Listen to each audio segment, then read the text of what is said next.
Okay, welcome to the start of a new anime review series. This is reviewing the Asterisk War. Yep, an anime that was started back in 2015 and in 2016 after, get this, 24 episodes, and this is based on a light novel series. Now, most of the ones I've reviewed, generally almost all of them except for about a few, generally have one season and that's it. The only ones based on a light novel that's had more than one season that's aired has been High School DxD, Overlord, Taskmaster's New Devil. And that's it. This is the fourth one I've come across where they've had more than one season. Yep. Now, the way this universe works is that apparently the world was shifted thanks to some cataclysmic event, though the world still operates, though it's in a sort of a semi-futuristic style place, and like a lot of the characters simply wear these swords that the special effect of these swords is, get this, a lightsaber effect. Yep, a lightsaber. Yep. And these are the characters of the series. First, you have Ayato, who was voicing the anime in the English dub by Eric Scott Krimmer. Does a really good job. He, of course, is a guy. Now, he has some similar stuff with some of the series I've watched. Like, for instance, he's looking for his sister. I'm like, that's a plot thread from Freezing. And going to the same school as his sister. Another plot thread from Freezing. The difference is, in Freezing, the main character of that series, his sister's dead. In this series, she just disappeared. 5 years for the defense of the series. He's got a childhood friend who's got blue hair. I'm like, wait, that's similar to another series I've watched, Taskmaster's New Devil. Yep, a childhood friend of his who's got blue hair. Okay. Yeah, that's kind of a thing a lot of the anime I watch where generally put want like groups of women like this. A lot of time the love interest, one of the main ones, generally is women tend to be childhood friends of the main characters. It's never specifically revealed if she does. Now the woman's name is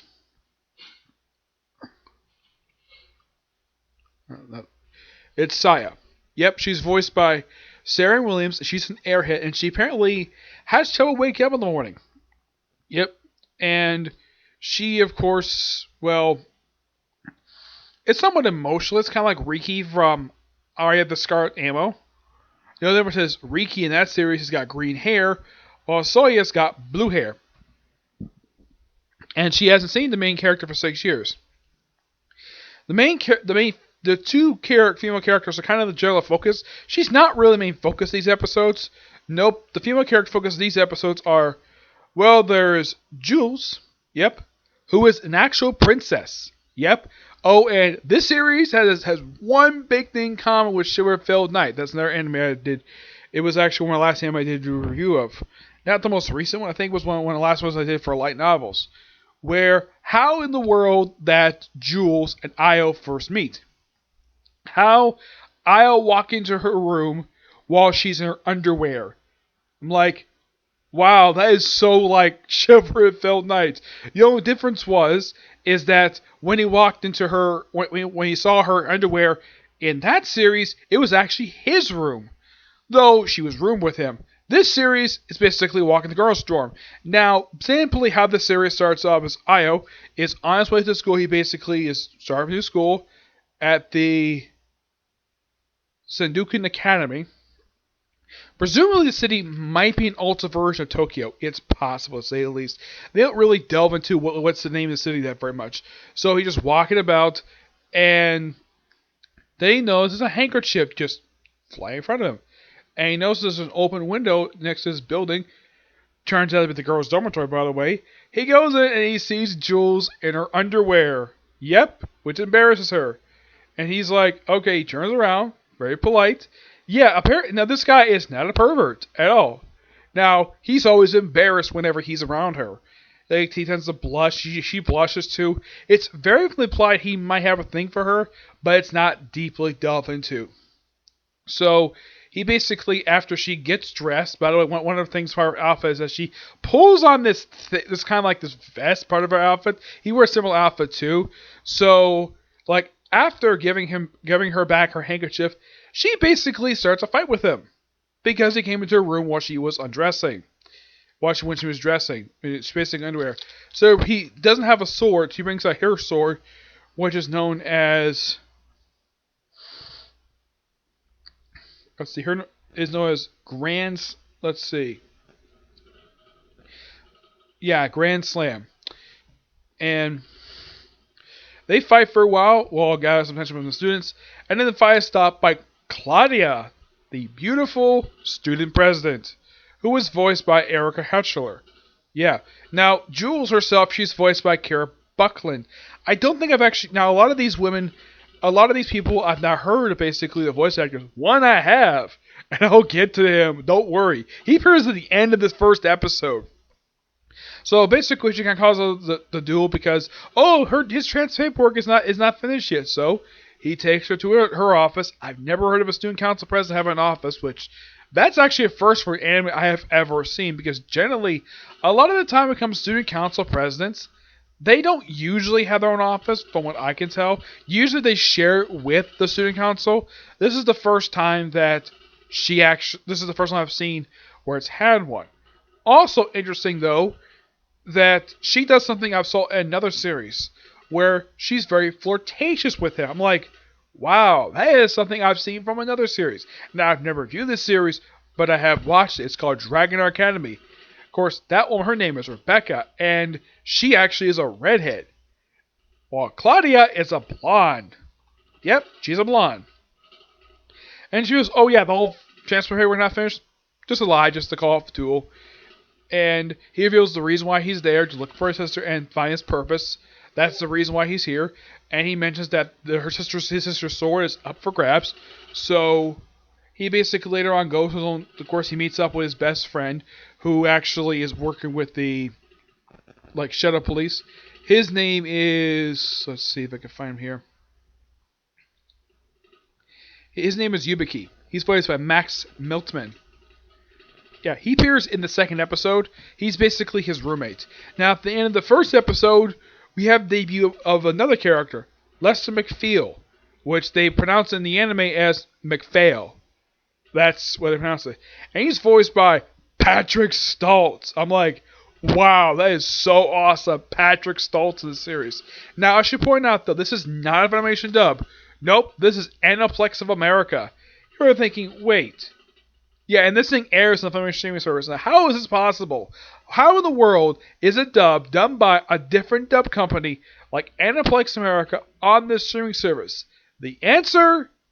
Because Aniplex America was merged with Funimation by Sony. Yep, they merged both companies into one, though, as far as I can tell of Aniplex America, they're basically a subsidiary of Funimation.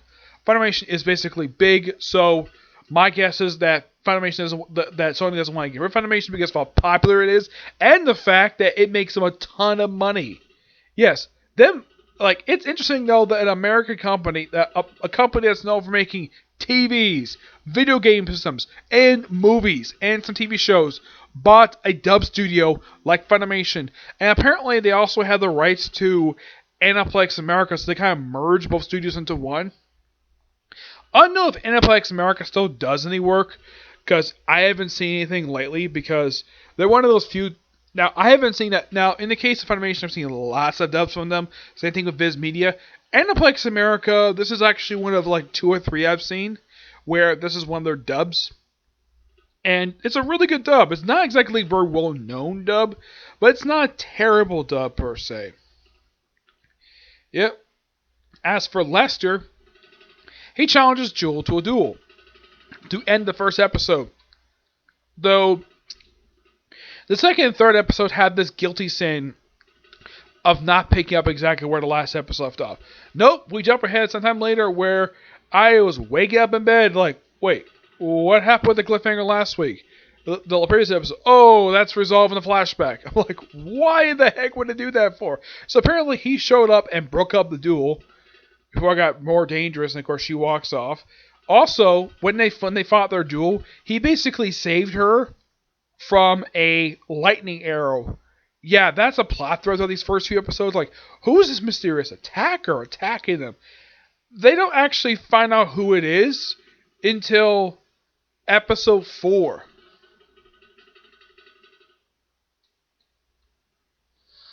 Yep.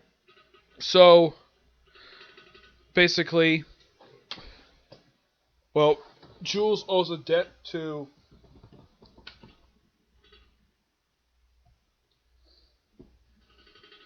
Yeah, she owes a debt to Io for protecting her. So basically, gives him two things to do: give him a tour of the campus and tour of the city. And of course, that's when his childhood friend shows up. He's like, "What's her name? Saya? Is that you? Io? Man, it's been 6 years. You haven't changed a bit." She's like, "Yeah, I have." Yeah, and there's also a joke later on when she gets wet. It's like, oh, she's like, "Why don't you wear a bra?" Because I don't have anything to put in it. It's not a joke about the fact she's flat-chested. I thought that was so hilarious. The fact they poked fun of the flat-chested gag that basically some women tend to get. Oh, these women are flat-chested, so he's like, "Why wear a bra?" Okay. And of course, these two do fight over him, though they do get wet, which is kind of hilarious. Now, eventually, of course, well, she of course shows up her weapon, which is this gigantic freaking cannon that looks like which is basically a grenade launcher. This thing is huge. I'm like, okay, this woman clearly could not have the strength basically to pull it off, basically based upon her size. But clearly she does. Oh yeah, it's a big honking thing. The thing is about half the size of a car. Yep. And she uses it against more attackers. And eventually, I think it's in episode 3, Jules takes Io to the city. Yep. They run to Lester. Then, of course, see this mysterious guy named Silas, who's one of Lester's psychics. And eventually attacked again. Though she later on gets to know that she wants to meet the attacker. And it turns out it's actually Silas. Thanks to some stuff he said, like, oh yeah. And then, instead of taking out his sword, because he's basically a student at this academy, he prefers to send out a bunch of robots. Yep. In case you're curious, though, in the light novel, did he do this? Oh, yes, he did. Of course, Lester shows up. He's a little bit of a help, but not much. Also, before this, I mentioned, Lester tries to get the sword that Io also wants, but he is completely incompatible with it. When he touched it, he is 97% compatible with it, which that's interesting. Yep. So, then, of course, well, he uses it later on in this fight when he finds out what happened with Jules. She, of course, fights him up somewhat, but then, of course, Lester doesn't do that much better. And then Io shows up halfway through episode 4. Yeah, shows up and he slices through all these freaking robots. Yeah, he's like, I thought holding back. More robots! More! 130 of these damn things. Eventually he defeats all. I was like, okay, I have one left. The Queen! He summons this giant robot, which he basically defeats that, and then, of course, Silas tried to get away, thinks that robot could fly, and then, of course, like, man, I can't fly. And then Jules like, I can fly. I'll pilot. You fire. Yep. And they take him down, and it's like, would he die? Oh, no, he won't die. His body's basically, let's see what they say it is. He is a...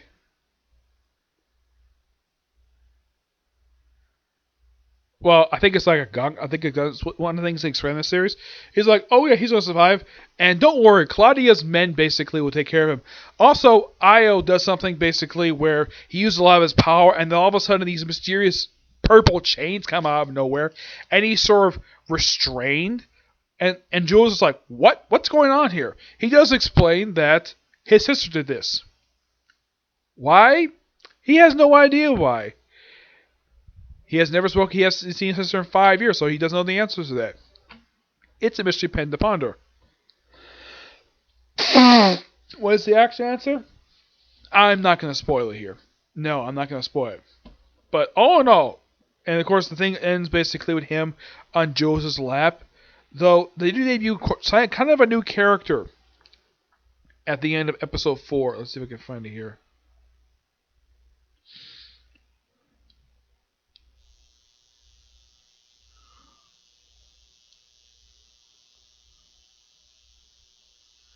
Yeah, it's like a new mysterious woman who apparently was one who made his robots. I don't know who this woman is. They didn't say her name. Like, oh, just a mysterious person. It's kind of strange that they debut Sayo in episode 2, and then she's not in the next 2 episodes. Probably, I think she's gonna. If I remember, I know she's in the rest of the series, so don't worry about that. Because I've only read the first 3 light novels. I haven't read 4, 5, and 6. I will read them soon after I finish this season. But oh no, great start. I love these episodes, really good. Now, next review I'm going to cover the next 3 episodes series, episodes 5 through 7. Though, not yet. No.